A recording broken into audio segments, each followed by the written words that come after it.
Naval Ravikant once said, "Desire is a contract you make with yourself to be unhappy until you get what you want." This profound statement resonates deeply when we consider our careers. Most people think they hate their job because of daily tasks or demanding bosses.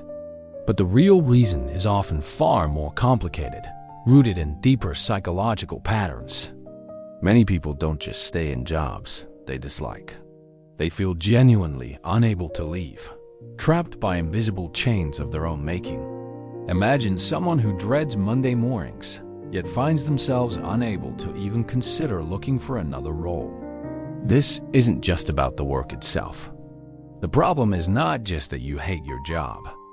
It's that you feel profoundly stuck between the desire to leave and the perceived necessity of staying. This internal tug-of-war creates immense psychological stress. You frequently think about quitting, perhaps even drafting resignation letters in your head during particularly frustrating moments. But then, a wave of practical concerns washes over you. You think about your salary, which pays the mortgage and feeds your family. Your responsibilities, both professional and personal, that rely on your current income. Your future uncertainty, the daunting unknown of what comes next. So you stay. Not because you want to, not because you're passionate, but because leaving feels incredibly risky, a leap into the void. The brain, at its core, prioritizes safety over satisfaction. It's an evolutionary mechanism designed for survival. Even if something feels uncomfortable, like a soul-crushing job, it eventually becomes familiar. And familiarity, even if unpleasant, feels inherently safer. Safer than the terrifying prospect of uncertainty, of stepping into the unknown. Your brain perceives the known discomfort as less threatening than the unknown potential. So the job is not just a job anymore. It transcends its functional purpose. It becomes a deeply ingrained structure your mind depends on, a psychological anchor that, despite its flaws, provides a sense of stability. Over time, your job becomes an integral part of your identity, blurring the lines between what you do and who you are. When people ask what you do, your answer isn't just a description of tasks. It's your role, your position, your title, your function. I am a marketing manager. I am an engineer. I am a teacher. These labels become shorthand for your existence. And slowly, subtly, that role becomes how you define yourself, how you see your place in the world. Your professional identity merges with your personal one. Once identity is attached to your profession, leaving the job doesn't just feel like a career change or a new chapter. It feels like losing a fundamental part of yourself, like shedding a skin that has defined you for years. The thought of having to redefine who you are, to answer, "What do you do?" with a blank or uncertain response can be terrifying. So even if the job feels fundamentally wrong, staying feels more stable, more secure than embarking on the arduous journey of redefining who you are. The real fear, the deep-seated anxiety, is often not the job itself, but the vast, intimidating unknown that lies outside of it. A barrage of unsettling questions begins to appear in your mind. What if the next job is even worse? A lateral move into another miserable situation? What if I fail spectacularly, unable to find new employment or succeed in a different field? What if I lose all the stability I've painstakingly built, jeopardizing my financial security and future?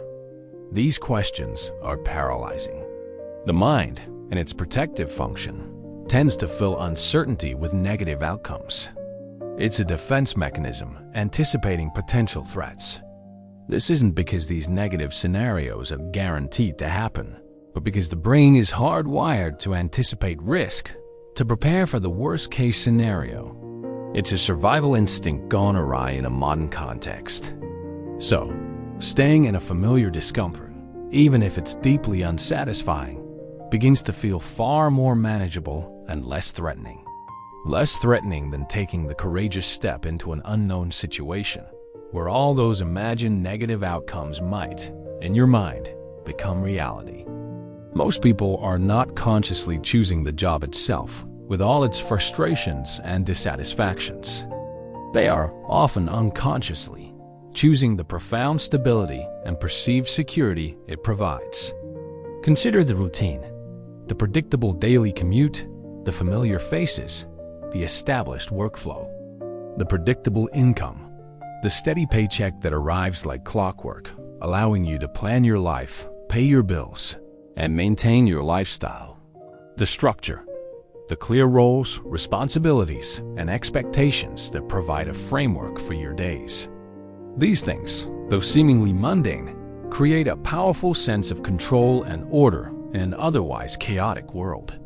So even when the job feels unfulfilling, even when it drains your energy and passion, it still provides a crucial psychological safety net. It offers a sense of predictability and control that is incredibly difficult to give up, especially when the alternative seems to be chaos and uncertainty. This safety becomes a powerful, almost addictive force. This is precisely why the feeling of being stuck is so incredibly common and pervasive. It is not, as many believe, a simple lack of options or a deficiency in courage. It is, at its heart, a profound and often subconscious conflict between the comfort of the known and the terrifying uncertainty of the unknown. So, if you find yourself feeling like you hate your job, but for reasons you can't quite articulate, you feel unable to leave, it may not be because you lack courage or ambition. It may simply be because your mind, in its ancient wisdom, is trying its best to protect your perceived stability and shield you from the anxieties of the unknown. But once you see that clearly, once you understand these underlying psychological mechanisms, you begin to understand that the decision to stay or leave is not just about the work itself, or even about money. It is about what you are truly willing to face, the comfort of the familiar or the transformative power of the uncertain.